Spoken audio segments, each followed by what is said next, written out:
Welcome back, YouTubers, to another TNA vlog with me, Mr. Parkin, and this guy sitting next to me is NJ, of course. What's up? What's up, as usual, NJ? Make sure you guys subscribe up above, of course, like this video, and put your comments down below on the show. On the show leading up to Destination Next this week, it was good to see that they actually did some hype for their pay-per-view this time, wasn't it, NJ? Yes, it was. And make sure you contact us in the link in the description box below. Sure thing. Where do we start off this week, really? With Immortal, none other than Immortal. Of course, led by Mr. Bully Ray, of course, the jobber of the group. No surprise there, obviously, to get them going in the show. Yep, and we had Anderson there to hype up the title for next week's July the 14th Impact, which has been hyped majorly. There's this whole thing there, like, will Anderson go for Immortal? Will he not decide for Immortal? Who really knows what he's going to do? But we did find out in the main event, didn't we? We did. And the main event itself was made tonight, which was basically Immortal versus Sting and Kurt Angle. Pretty good match. Yep. Well, we haven't got to the match yet. But what did you think to this as an opening segment? I didn't really. Immortal again, you know, it's set up the main event, but nah, it's got Anderson involved in there. He really should be featured more prominently on TV on his own, I think, in my opinion. But it did its job. It had all the Immortal wrestlers there, which was a good scene, just like Hogan. Yeah. So I said it was okay. And we had our first glimpse of Kurt Angle and Mr. Anderson, didn't we, as well, for their title match, soon to be coming, I hope. We then got onto a match, of course. I got a match. We don't actually start with a match, but we got a match. Eventually, we got the Bound for Glory series match between Crimson and Bobby Roode. This was a match I was very much looking forward to, as Christian and Bobby Roode were a very high and wide gender with TNA. NJ, what were your sort of thoughts on this match itself? Pretty good. There's not much to say, because obviously they're two wrestlers that I don't really like as much as other wrestlers, but it was an alright match. To be honest, I'm very surprised Bobby Roode hasn't got any points in this Bound for Glory series, but you see Roode favouring the arm throughout, which is very good. I very much enjoyed this match just because I like these two and I was looking forward to it. I seriously think that Bobby Roode needs more points on this Bound for Glory series, but they're not going to stop Crimson's undefeated streak, so I'm not really surprised Crimson won this, really. I thought it was a good match, personally. It's good that they're keeping his streak going. Yep, and then we have this whole thing about Abyss's mask. Where is it? Who's got it? Of course, Brian Kendrick has the mask, of course. We all know because they have a match at Destination Next and Brian Kendrick's wearing this mask, of course. And basically goes to the ring, calls him out to try and say, I promise to give you it back. Yeah. And Abyss pretty much owns him. So yeah, this is the hype they're giving to their ExDivision title at an ExDivision pay-per-view. I'm not really feeling this, to be honest. This hype, it's not really been done enough. There's not really is this really what they're going to do? Is this the story they're going to go with going into their ExDivision match at Destination Next, really? Pretty much it looks it, so I'm kind of glad that he got squashed. Yeah, to be honest, he does deserve to get squashed, Brian Kendrick, for he is a spiritualist, but there you go. Next we had, we had an ExDivision match. And this match had a video game guy in it called Jack Evans. And we also had two other guys, Anthony Ness and Jesse Sorensen. Another great ExDivision match, isn't it, going into this ExDivision pay-per-view?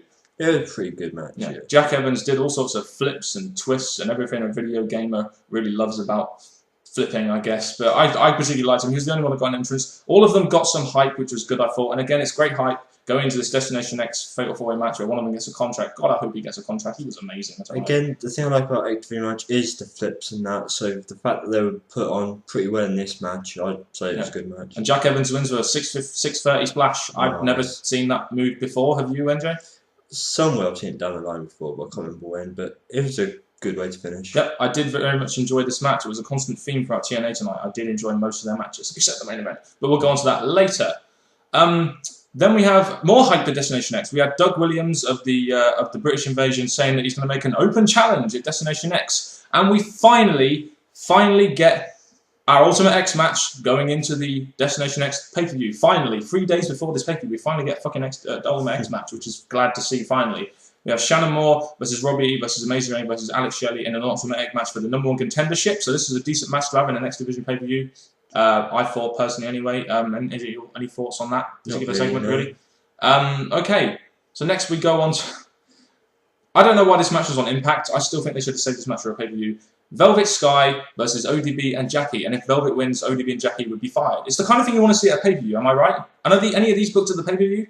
Not really, no. No, exactly. Basically, Velvet attacks with a steel chair. Why did this get in there and Samoa Joe and Kaz not, who are booked at the pay-per-view? I really don't understand this. Why they don't use them two instead of this? Why you use this match instead of Samoa Joe and Kaz? Really, to be honest.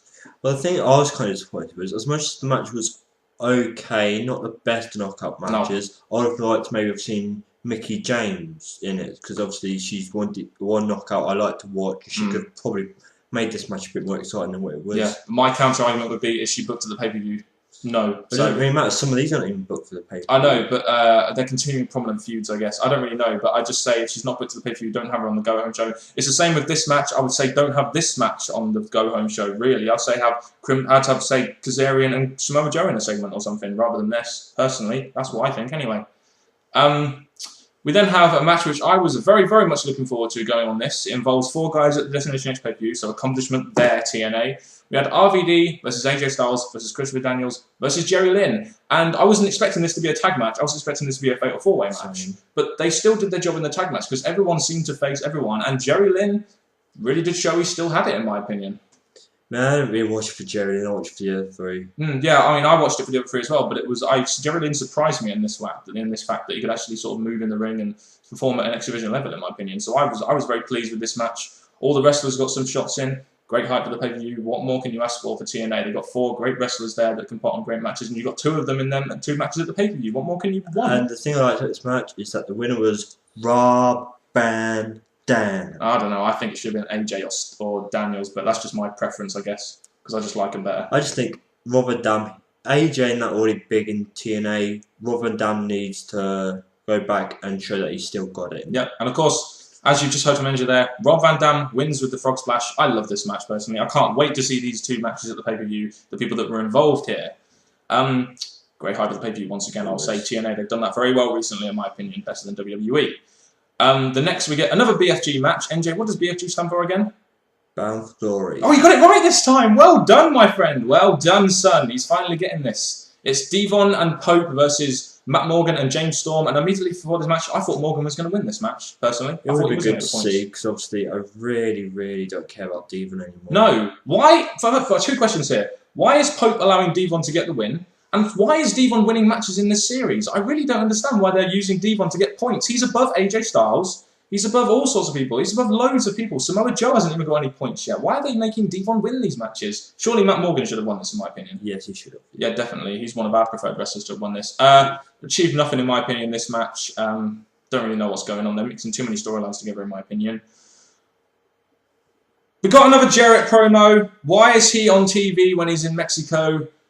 He's hyped for the 14th of July show. He's going to be there with AAA fucking World Heavyweight Championship. Why is he even hyped for this damn show? I really don't understand. I think as he's the founder, he's always going to get on TV. He's always going to have some time, so you had to fit him somehow. Yeah, I know, but please, just give some time to people that are going to be on the pay-per-view or something, TNA. I don't really like this that much. And I know a particular person who definitely won't like this, and I think you know who that is, don't you, NJ? Yes. We won't say his name on this video. The thing is, going on to the next thing, I kind of thought, throughout the night, Sting was being a crazy motherfucker. And I'm just saying, with this, I'm still not sure what to think of him, because obviously I find this whole joke gimmick kind of stupid, and the thing I like is that Hogan took him out. Yeah, to be honest, I don't mind this gimmick. I find it's a refreshing gimmick for Sting. I can see where you're coming from. He's a very mental person, but it's a good change from his serious thing as well. They're really messing that up. Yeah, well, some guy in makeup. Like a child still. Some guy in makeup is really doing a bad job on Sting, aren't they? But yeah, anyway, Sting gets taken out by Hogan before his match. This makes the match Immortal versus Angle in a 4-on-1 handicap match, and this was our main event in the evening. I don't know about me, but I'm never really that interested in TNA's main events. I'm interested in their matches in the middle. I'm never really too that interested in their main events, mainly because they mainly involve Immortal all the time. That's pretty much the same for me. And we got, again, Immortal versus Angle, 4-on-1. We pretty much knew what was going to happen here. Angle got the upper hand in the first bit against, the various wrestlers, but then it pretty much became about Immortal beating on Angle. Standard main event for TNA then, making Immortal win the match, I guess. Yeah, because I think while Immortal are going stronger, and while they're getting new members like Anderson and that, I think they're going to get the upper hand on most shows now. Oh, you just give away the big spoiler, didn't you, just there? Pretty much. Basically, the main premise of this match was that Anderson joins Immortal. Why? I don't know. But I guess they're doing that to protect the title, and he's becoming a big heel now. So I guess if they're going to have someone in that group that's going to be like put over by the group, then maybe it's going to be someone like Anderson. Personally, I think it should be Gunner if they're going to go with him. But I don't know, NJ, what were your thoughts on this main event? I didn't really like it that much, but I think it achieved something, I guess, in the end as a main event. Not the best, but for the main event to be a handicap match, I thought it was quite interesting. And I think, again, the fact that Immortal have become stronger now because of this main event, I think the next couple of weeks leading to the not next pay-per-view, the pay-per-view after, Yep. I think Immortal just going to keep looking stronger. The fact that we started and ended with Immortal was kind of a bad thing for me. I do think when Destination X is coming up, you need to have a main event as a Destination X type match, in my opinion. But I don't know. It was okay, I guess. This is TNA's main storyline, so I can see why they've got it in the main event. I just don't really like the storyline that much because it involves your champion, and I guess that's a good thing. But I just prefer Immortal to stay out of the main event picture at the moment, in my opinion. Well, sadly, now they've got Anderson, I guess they're going to continue being in there for a while. I guess so. They now finally have the championship. Don't forget, Destination X is coming up. I'm really looking forward to this. NJ, what are your overall thoughts to the show? And please give me a grade! The night itself, again, I'm too sad about this. Like, some of the matches, I thought the winners kind of sucked. The other matches were quite decent. I enjoyed them. But my overall thought is, leading the last TNA before the pay-per-view, I think they've done their job in some cases, and my grade would be a B-. Yeah, well, I say that TNA did a good job in hyping the pay-per-view, in my opinion. They didn't get Samoa Joe and Kazarian in there, but they did. Most of their segments were devoted to the pay-per-view. There was Bound for Glory series matches there, which are always good to see. Some good matches, which got some good time. They hyped for their pay-per-view very well. I didn't really like the night ending and starting with Immortal, but overall, I was very entertained by this Impact Wrestling. I definitely liked it a lot more than Raw this week, mainly because it was pre-recorded, in my opinion. I definitely like this more than Raw, so I'm giving this a solid B show. I really did enjoy TNA Impact this week, and I'm really looking forward to Destination X. And as a go-home show, I thought this did well, although there were kind of some matches there, like the Velvet Sky matches, really didn't need to be there just before your pay-per-view. So overall, I'll give this a B. I was very entertained by it, in my opinion.